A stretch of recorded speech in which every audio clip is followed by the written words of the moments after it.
Hello? Hi. Hello, Daniel. First, I want to Hello, say Daniel. First, I want I apologize for postponing. to Sorry, there's apologize. an echo. Sorry, hold on. There's a big Can't echo. I can't hear you through the Discord. How's that? Let me try to fix that. That's really weird. Oh, there we go. Okay, now try it. Sorry, now I can hear you better. Hello? Yeah, there we go. All right. All right. So, let me actually pop this out and we can get this here. Show non-video. Uh,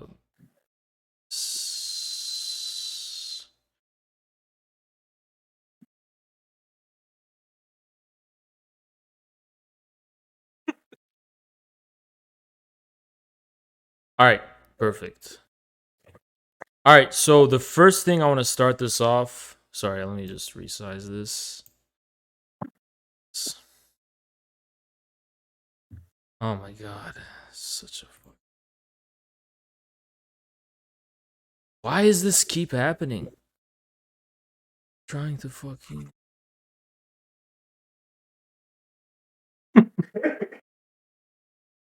I'm trying to like click on your window on OBS. Okay, there's nothing I can do probably. See. Holy shit, Johnny! Thank you so much for the 20. Donated $20.36. Thank you so What much, up, man. Danielle? Appreciate you.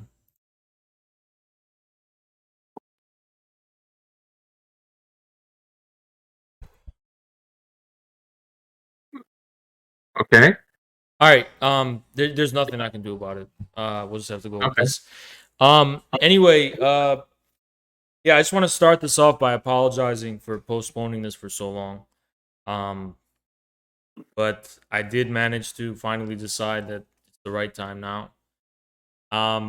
Specifically, it's just I'm a kind of guy embroiled in a lot of drama, so I'm constantly dealing with people that I'm just totally hostile to, and I'm constantly dealing with like having to grow the stream and all that stuff.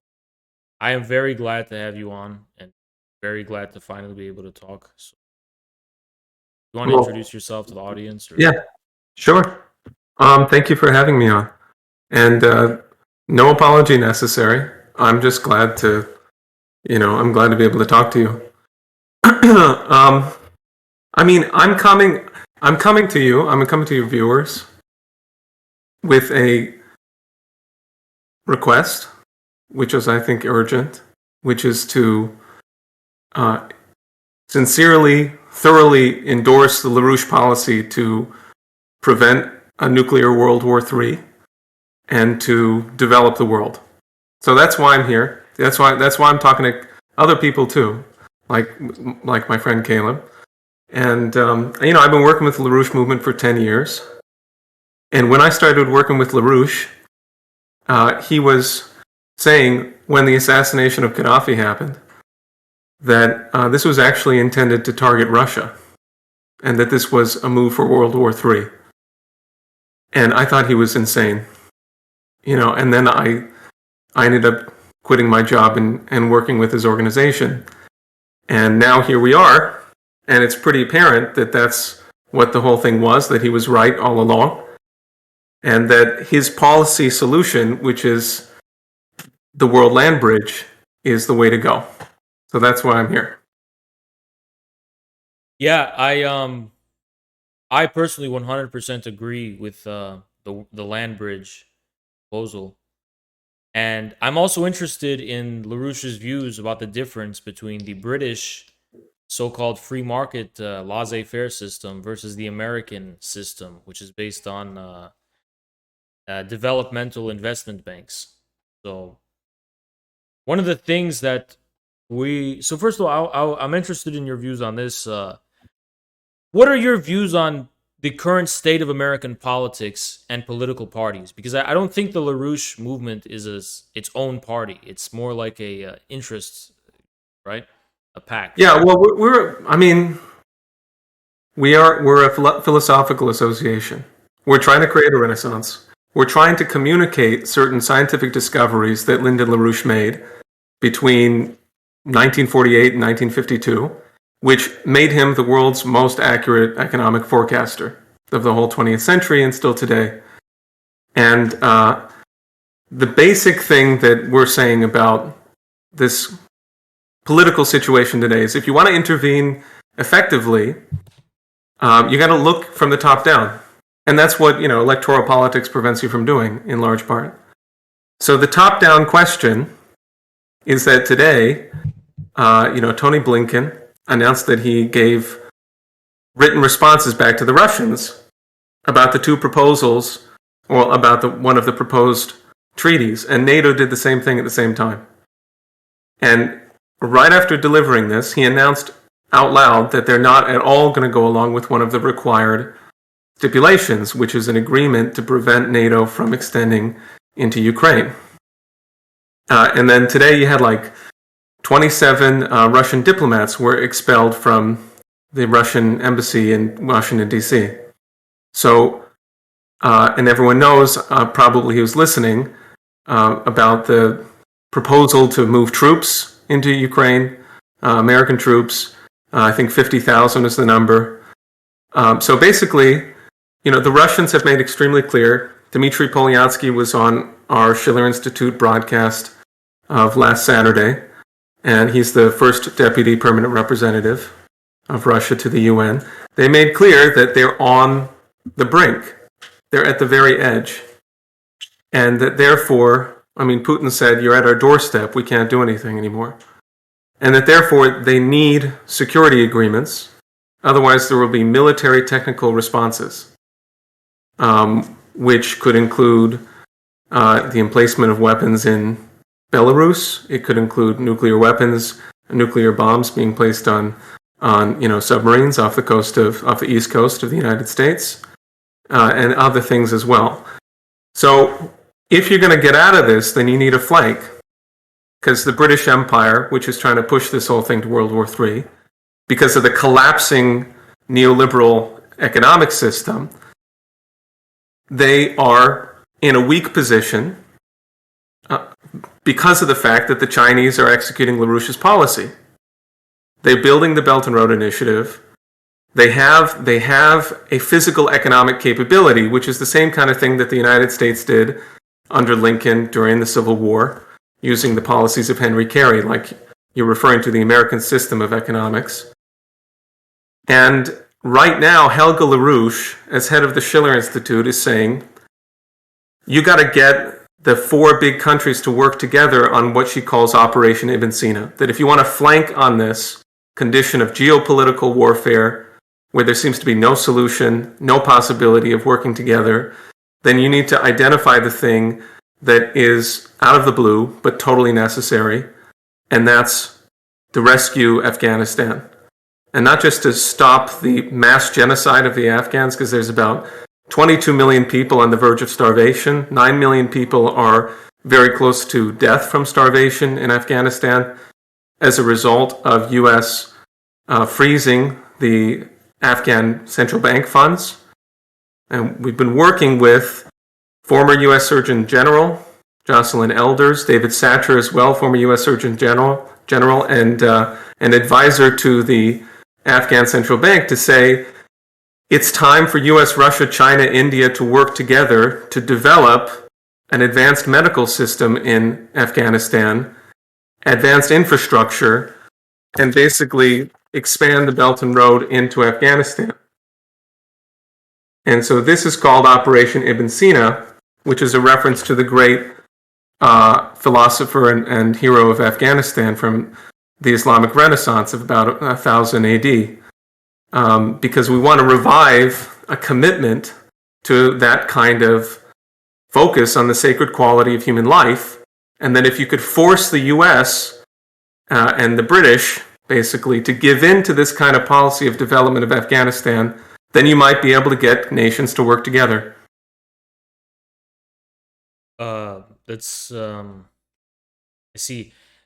Afghanistan has a very central place in geopolitics.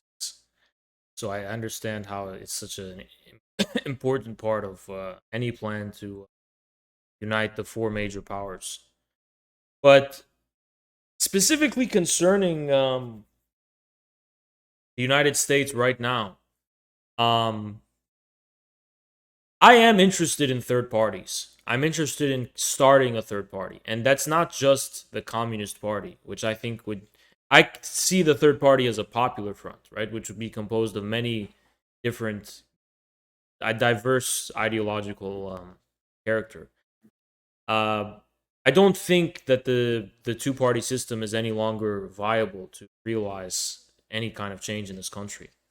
One of the problems we run into when it comes to third parties is the question of what are some platforms we could run on that are of immediate pressing significance, that have a right here and now significance. What do you think are the main issues that could appeal to ordinary Americans to run on? Yeah. Okay, so my very good friend Diane Sayre is running for U.S. Senate in New York against Chuck Schumer. That's on the Democratic ticket? No, independent. Oh, You're right, we used to run as Democrats. But I ran as an independent when I ran for U.S. Senate in New Jersey. But what she's doing is she's actually going to the houses of the people who drowned in Ida.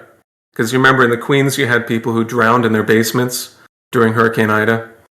And then people are talking about climate change being the cause of increased deaths when people are dying because the public housing in New York City is of such an abysmal quality. And you know about the fires in the Bronx, for example, recently.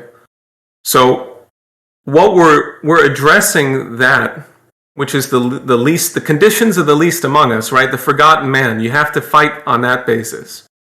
But do it from the standpoint of forecasting. Because LaRouche said what you said, in the sense that he said 10 years ago that the political parties are completely done, that we're past the era of political parties.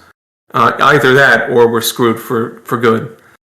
But his forecast is coming true about the financial economic crisis.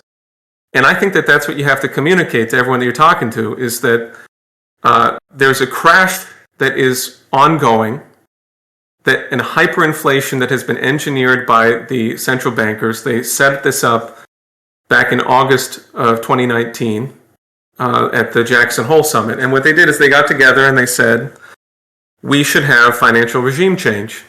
BlackRock put out a white paper that was very clear about this. What they're saying is that they want to not only have control over monetary policy, but also to have control over the budgets of nations. There should be no longer any economic sovereignty among nations.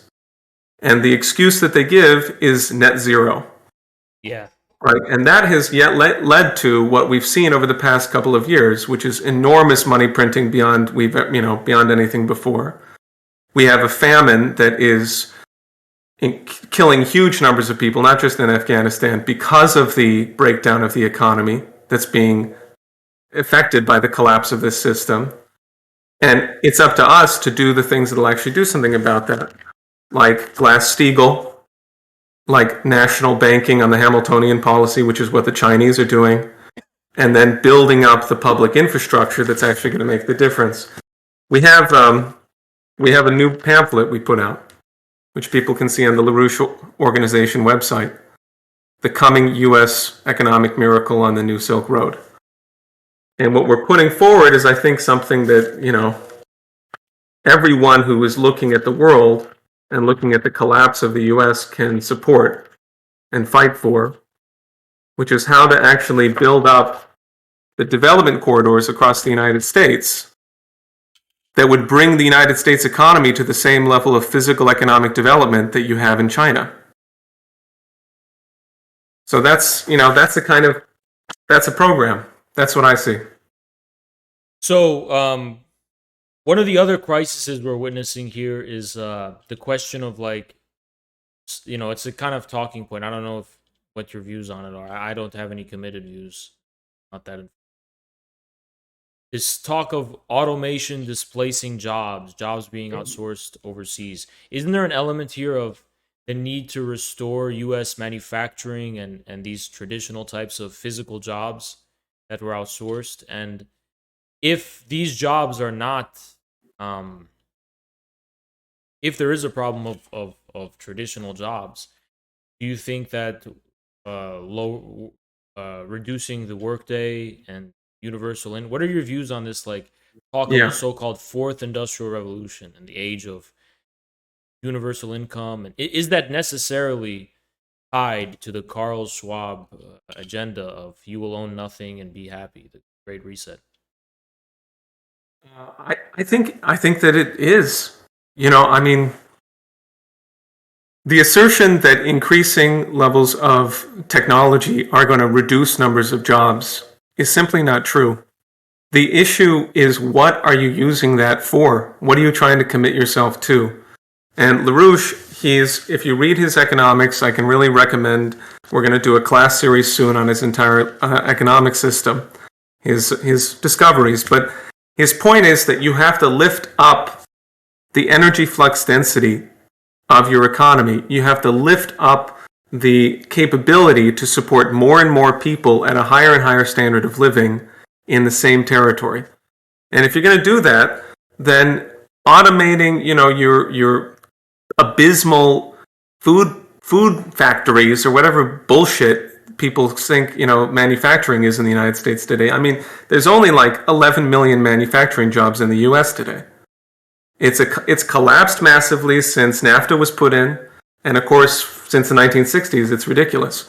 So, if we want to bring people in to a mission for humanity and a mission for the nation, I say you put them to work building, 30,000 miles of high-speed rail, So and you build the nuclear power plants. I understand this. Infrastructure is like clearly a very central piece, the primary central piece of any economic plan for economic renewal. But my only question, and it is just a question, is infrastructure facilitates specifically the flow of goods and people.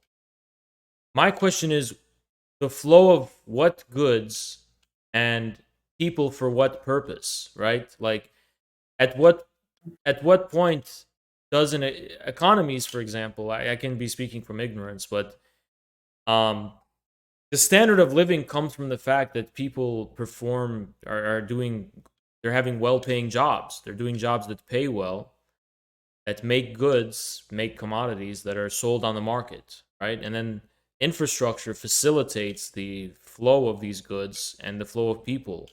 Also, the flow, if you look at it purely in economic terms, infrastructure merely facilitates the flow of people to purchase goods and services, right?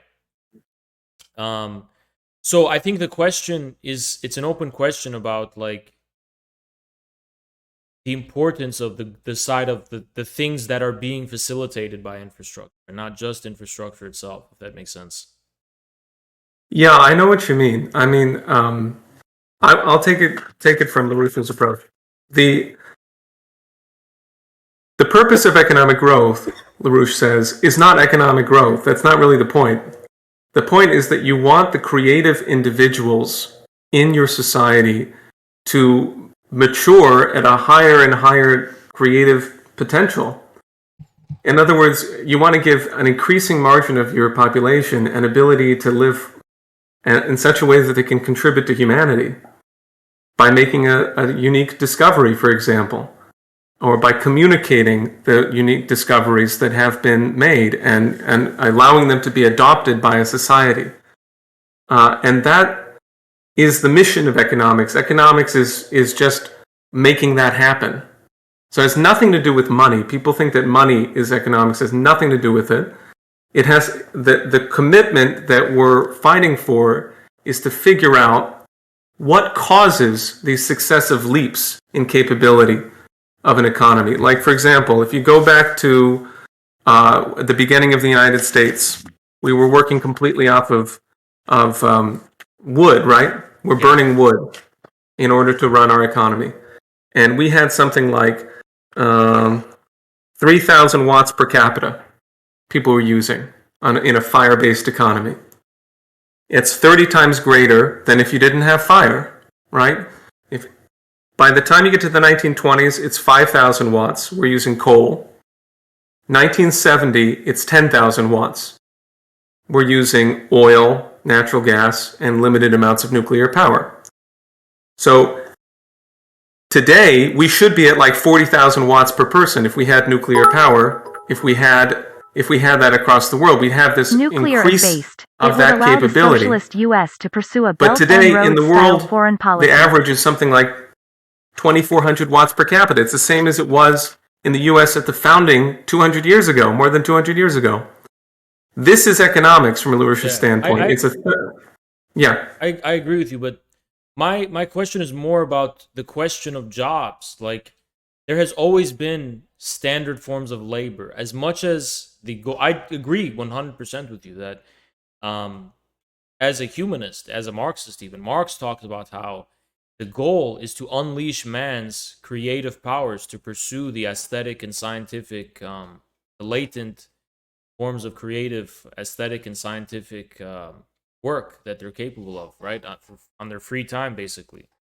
But nonetheless, there has persisted, and maybe if it will be erased in the future, today there is still the question of standardized forms of work that is not necessarily creative, but which is like a standard form of wage labor, basically.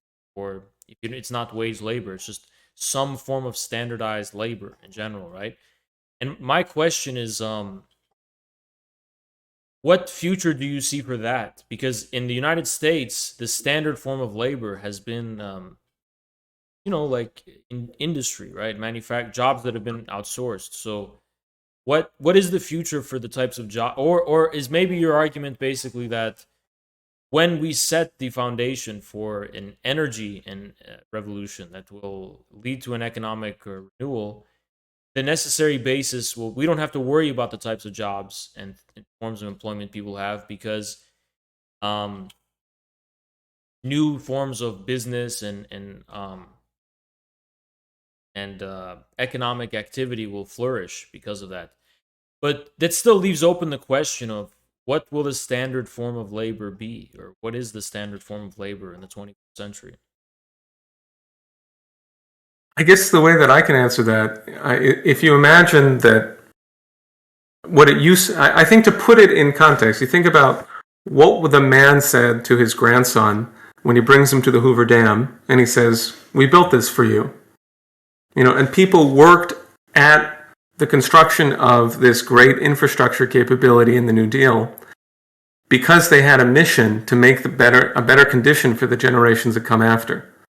So anything that someone is doing that is connected to that kind of mission has a dignity. If you're a janitor at NASA, if you're running the maintenance of the facility at NASA's in terms of cleaning it and so forth, then you have a purpose. Whereas if you're mopping up the brothel, then you're doing something that is completely removed from the real economy and the mission. I agree with you. I agree with you. Do you think? No, I mean, your point is well taken. I completely agree. Even if you're a janitor, and yes, I as a matter of fact, I've have writings and research of my own where, yes, I do agree. Like, there is this unique significance of infrastructure as as being able to fulfill this like need for a dignified form of labor for the population, right? The drudge and toil of the 9 to 5 completely meaningless bullshit jobs of the service sector, right? But I still wonder if, well, let me ask you this. Would you consider, with the level of technology we now have, would you consider manufacturing itself to be a form of infrastructure now? The kind of individually labor-intensive and repetitive work. That's not like part of the construction of a project necessarily, but the production of mass commodities. So LaRouche says that Leibniz is the first, he inaugurates the science of physical economy. And if you look at his first writing on it, which is just a few pages long, he talks about the dynamic in the factory that you want. And the dynamic you want is that people have a creative relationship to one another.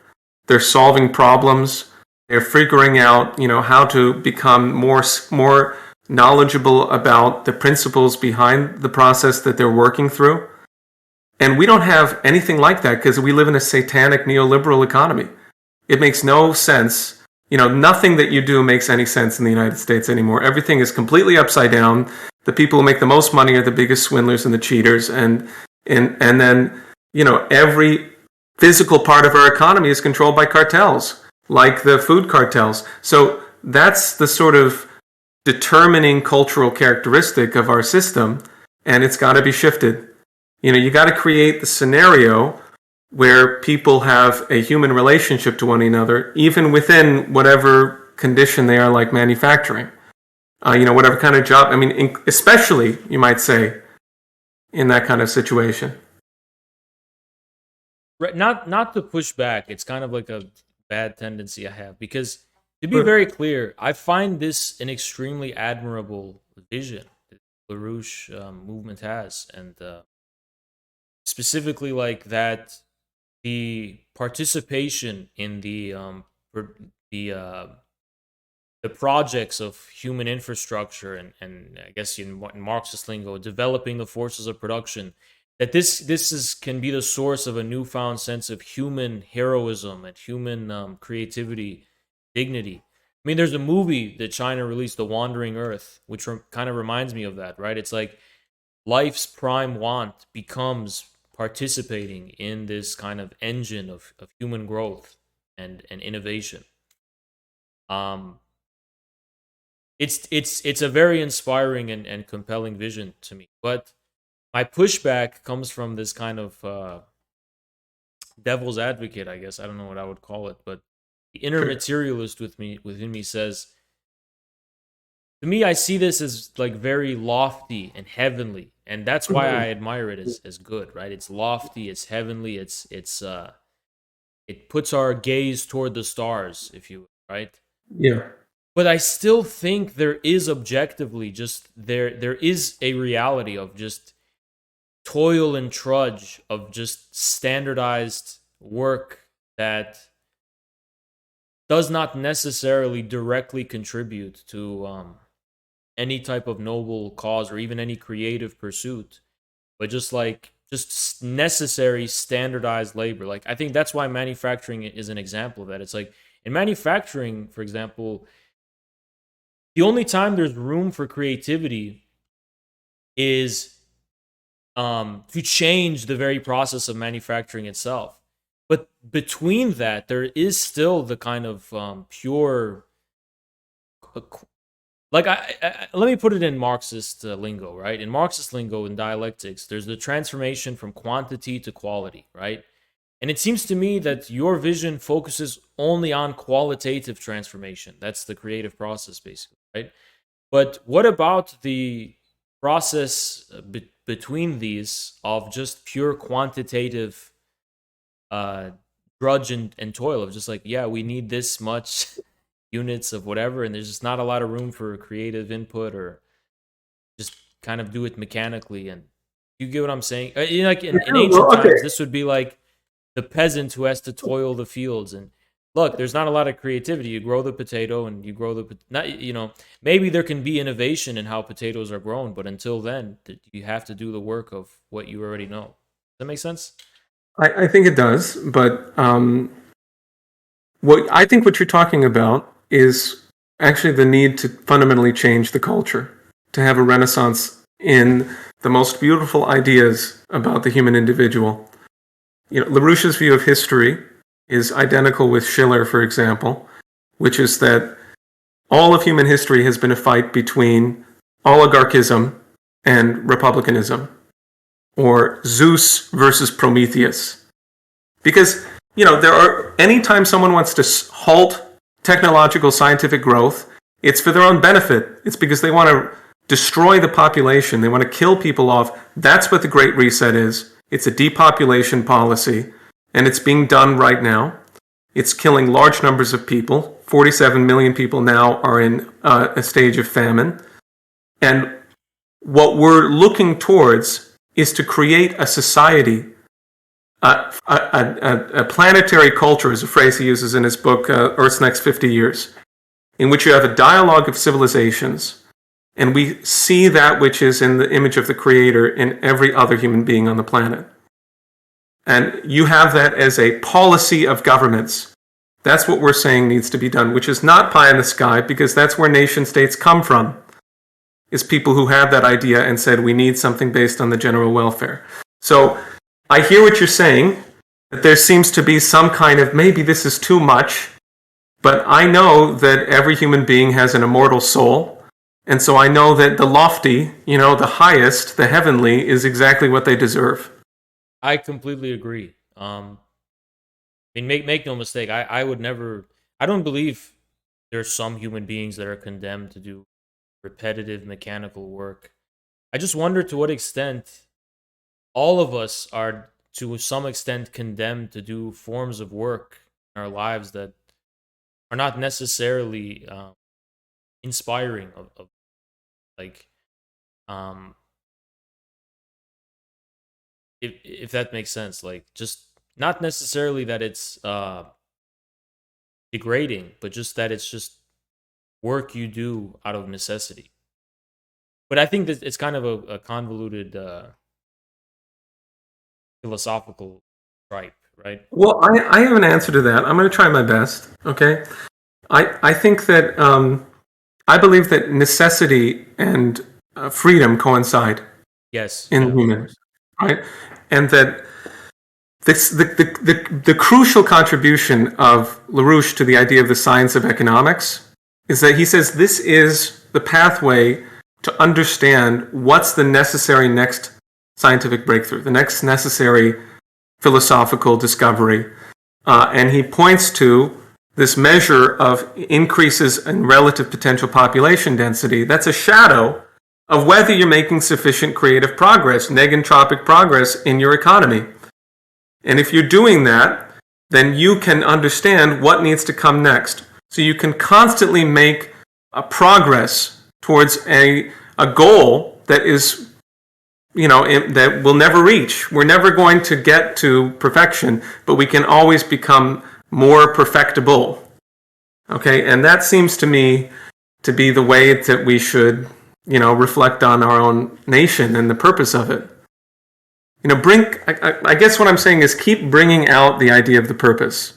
Keep bringing out the idea of how people can be lifted out of their senses and into a higher purpose. I agree with that. Not to completely shift gears, well, that's kind of what I'm doing. Yeah. LaRouche specifically was the first person who introduced me to the fact of that the British never left, basically. Always been trying to sabotage the Republic.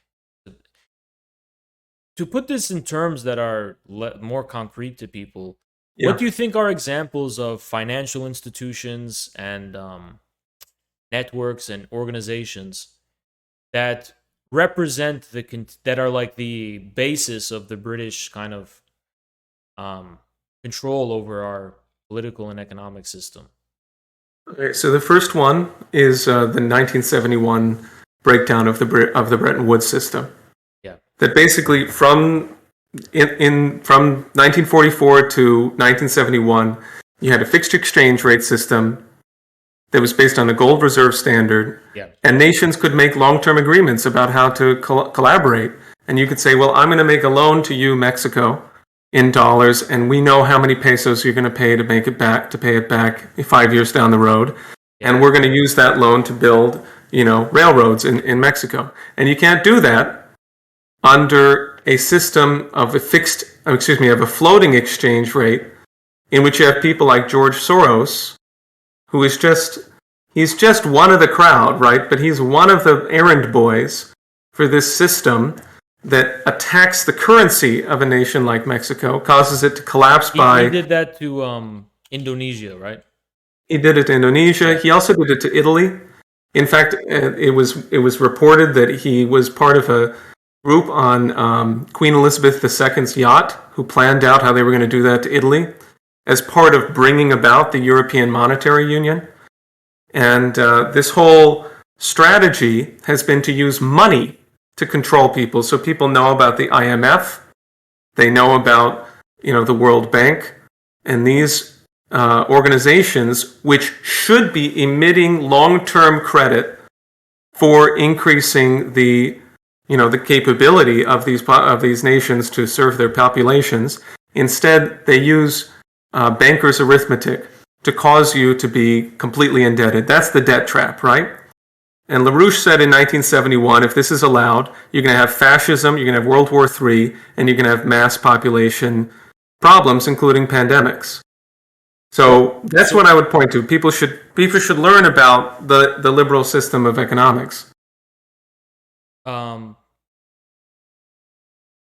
so when it comes to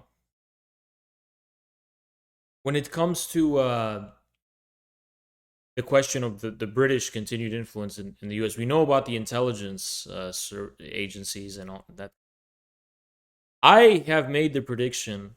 I don't know how this has been received by you guys or if you've heard about it. Of they're going to try to field Meghan Markle to have Yeah. a political future. What do you think about that? Do you think that it would ever get to a point that it's just very overtly they want to combine 1619 project and the kind of political crisis facing the United States that's shaking the foundation of republic itself, and that their solution to resolve this is going to be some kind of royal family, or what do you think? Well, it looks like what you said is coming true, right? I mean, every indication is that they're being pushed that way, and you can't go to CVS without having the Queen's face looking at you. So that's a big part of it, I think. My impression is that there is. I really don't know what to do in the United States other than, talk to you and the people like you, because there are people that we're reaching in the retired intelligence professionals. Like Ray McGovern does stuff with us. We're doing stuff with, like I said, retired public health officials. There are people who are willing to step forward right now against this collapse of the society, but the political situation is insane, and so the British monarchy is going to do whatever they want. That's what they did to. BreadTube, right? When they were the ones. Prince Charles is the one who was financing that person. So what is it that we're going to have to address? I think people have to understand this and shut it down. I think the fact that Prince Andrew is in the kind of heat that he's in is it's an effect of the collapse of the British imperial system. It is falling apart. There's no reason that anyone should give any credence to the financial predictions, to the military policy of these people. But we have to step into the phase right now where things are shifting, and we have to put forward a policy that would function. That's my view, because I look at it. I think that there's an increasing minority of young people who are inspired by the people in China, by the transformation of China, and if we can fight back against this, then what else are we going to do? It's the only way that we can possibly turn society around, is to get people to think about the world from this standpoint. That we're not going to put up with the British monarchy's depopulation policy anymore, and that we're going to work with Russia, we're going to work with China, we're going to work with other major nations, and we're going to lift people out of poverty. It's the only thing that can work. What do you think about coming on a little regularly on the show, like maybe once a week, or that? Can't I don't know. I can't right now make any guarantees, but I really enjoy your perspective, and I like the message you guys bring. And I don't agree with you guys on everything, but I think it's like a good. Personally, what I like about the LaRouche movement is the coherence of your vision, and that you just seem to like be correct on pretty much almost every like real thing that happens in the world. Um, which I'm not myself part of the LaRouche. I'm a Marxist Leninist, but as someone who considers themselves a real Marxist Leninist, I just find myself having the most common ground with you guys, right? So I do think it would be not good for us to work together and share our perspectives, exchange dialogue, and and work together about, this is probably important. It doesn't really sound necessarily like you have a specific political plan, like how to, how to win the country and things like that. So it would be very good for us all to work together. You, the Rouge people, Caleb's Movement Center for Political Innovation, and others, to figure out how we can come together and just figure something out, whether that's a third party or whether that's something else. I think if we combine our forces, um, we could fight back in the way that you're talking about. I'm really, really glad to hear you say that. I think the same way. I've been I've been approaching the idea of, I mean, I've been working on the idea of building an anti-Malthusian alliance. And I'm really, that's exactly what I said to Caleb. I said, we got to talk regularly. Let's organize ourselves a little bit better. And if we educate the people who are coming to your stream and who are getting, talking to Caleb and talking to many other people, then you'll have an increasing margin of people in the country who are actually young and can do something about it. And I think that could be the shift. I think that could be the spark of optimism. It's not going to come from anyone older than 25. I mean, I'm gonna try to shepherd a little bit if I can, help out, or midwife, but it's not going to come from anyone other than actual youth in the United States. And I have something for you. I don't know how now that it's 2 a.m. here, but I'm like totally wired, so I can stay on as long as you want. But unfortunately, I don't mean to cut it short, but I do have to go pretty soon. But okay, that's a good opportunity for me then to say what I'm going to say. I'm going to mail you this. Okay, this is the first volume of the Lyndon LaRouche collected works. Okay, we just released this. We're going to send another one out. We're going to publish another one in this year. And I would like to give you a subscription for free to Executive Intelligence Review and to our daily intelligence briefing. So that will come to you. You can just give me your email and I'll send it to you. I appreciate it. Thank you. And then I would really love to continue talking. I mean, yeah. Yeah. Go on. We should talk more, and also when there's news and you want to share your perspective on global events and things like this. I think we should be building more bridges and more connections and things like that, because the thing is that our enemy, the mainstream media and the Democratic Party and then BreadTube, and they have a network. They just, they have disagreements amongst each other, but they have this united front where they all work together. So we need to be doing the same thing. We need to have a network of resistance and opposition. Yeah, I do. I mean, the thing is that we shouldn't be pessimistic at all.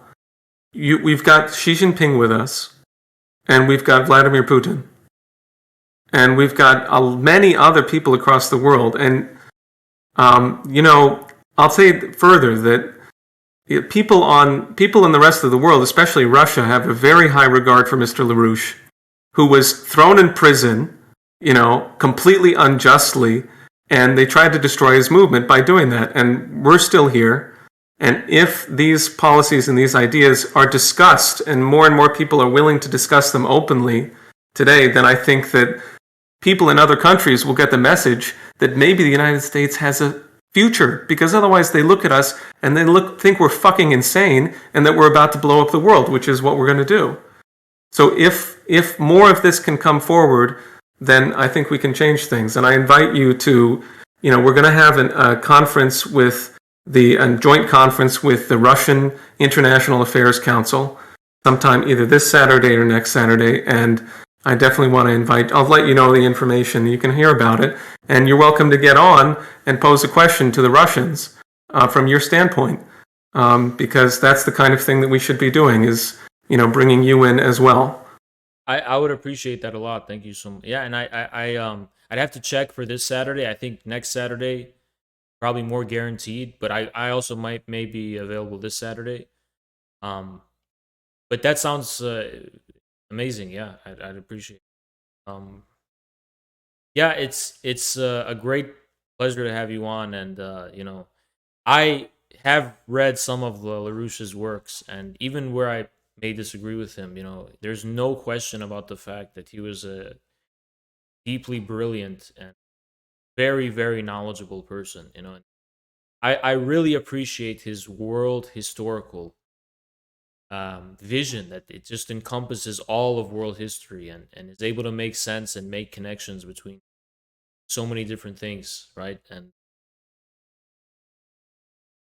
Yeah, it's I'm hard gonna to have to send you this. contest Mr. LaRouche's discoveries that he makes, right? Through history. Yeah, Like you research it independently and you realize, wait a second, these are real connections he's making. Is there is something going on with the Venetian banks and so on and so on. So, uh, to be completely honest with you, before a good. few years ago, I was Yeah, always under the impression that LaRouche was a cult and these people are yeah, crazy, and LaRouche was a crazy guy who believed in crazy things. And then a friend of mine recommended me yeah. um, recommended me some of LaRouche's works, and I actually sat down and read what he was saying for myself. And one of the most inspiring things I think I first derived from LaRouche, which kind of blew my mind a little bit because I had a prior different conception, was what he wrote about the US Civil War. And he basically was saying, to me, the way I always used to think of it is that the Union Army, mechanical, industrialized, and materialistic in a bad sense of the word, and then the Confederates, the connotation, like the connotation, that's not that I believe it, but like the stereotype, Confederates are more like spiritual and more like you know, uh how do you put it? They're more like they have just more roots and tradition, and then I Yeah, read what LaRouche wrote, and yeah, I found it actually inspiring. Like, yeah, they're more religious, which was that the opposite was true. The Union Army yes, represents Plato in yeah, LaRouche's view, and the Confederates represent the kind of materialistic, in a bad sense, Aristotle. And then he wrote about how the Confederate leaders were the most debauched and degenerate. They would get in drunken orgies, and yeah, they had no morals, no, and it's almost like the Union Army was, despite being the force of industrial modernity, a force of morality, right? And that's a connection that I never really fully made before. I always associated mhm, industrial modernity with the kind of like satanic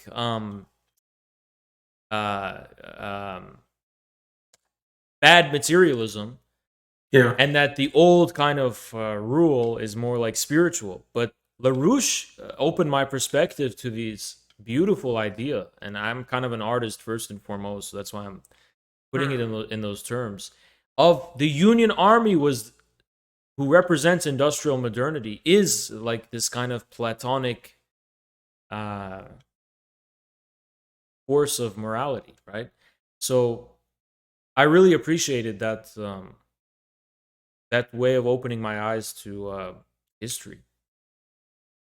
I know what you mean. I mean, when you begin to approach history from LaRouche's standpoint, which is possible from the standpoint of physical economics, and you recognize that there is this inherent fight. Like he says that Zeus and Prometheus is not really a myth, or in other words, that the myth is reality.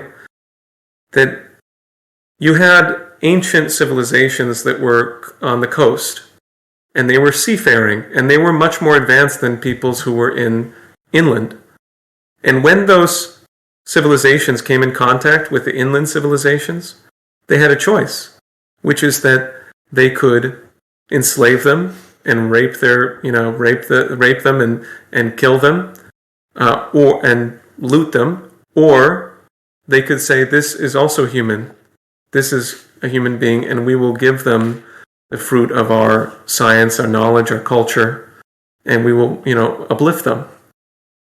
And that, you can see that so clearly between Xi Jinping and, the Davos crowd or anything like that. He gave a speech at Davos just a few days ago where he just put them up against the wall and said, we have to get nations to work together to defeat this pandemic, and we have to actually bring nations up. He made that very clear. Meanwhile, the opposing forces of the IMF and so forth and the Federal Reserve presently, they're taking moves that are going to radically, as the Federal Reserve increases the interest rates, it's going to radically destroy lives across the world if we don't do something about it, if it's not changed. And so you can see it alive today, and if you trace it back, this whole question that you're raising, you'll see it in every civilization, in every culture, especially when you look at the renaissances that increased the capability for humanity to progress. But it's a war. It's a war like it was for Lincoln. We have to flank them. We can't just, you can't take these people on with a frontal assault. You have to figure out how to turn their strength into their weakness. And that's, I know you got to go, so I just want to emphasize that I think that that's why I'm totally focused on this Operation Ibn Sina. It sounds ridiculous to someone who's not really thinking, because they look at the question of Afghanistan and they hear you say, "Oh, I want to save the lives of the people in Afghanistan," and they think that you're some kind of liberal, No. It makes sense to me. Afghanistan is it's part of Brzezinski's chessboard. Right. It has the central geopolitical significance. So yes, it makes a lot of sense to me. I appreciate that you get that, and then because that's the idea, right? You want a pivot point. You want to figure out some way to change this planetary situation where the Malthusian policy, if we allow it to continue, then that's it. I think that if we don't get the turn, there's no indication from the Biden administration that they're at all capable of dealing with the British push for war. It is British. If you look at, the report about a Russian coup in Ukraine, it came from the British. Today, Blinken said, after extensive discussion with our allies, he means the British, we decided to send this message back to the Russians. He does, absolutely does, right? And that, Biden doesn't seem to have any ability to respond to that. So we have to cause that to be known to the American public and people around the world. All right, Daniel, thank you so much for coming on the show. And we will definitely be doing this much, much more regularly. And I'm thinking by more regular, I mean like next week, have another discussion. And, Okay, that sounds good. And also, sorry for postponing it today. It's just Jackson, he had a debate with Sam Cedar, so I had to. I've been watching since 10. It's been fun. It's been really fun. But thanks a lot for having me on. We'll talk soon. Of course, yeah. Thank you. Bye, everyone.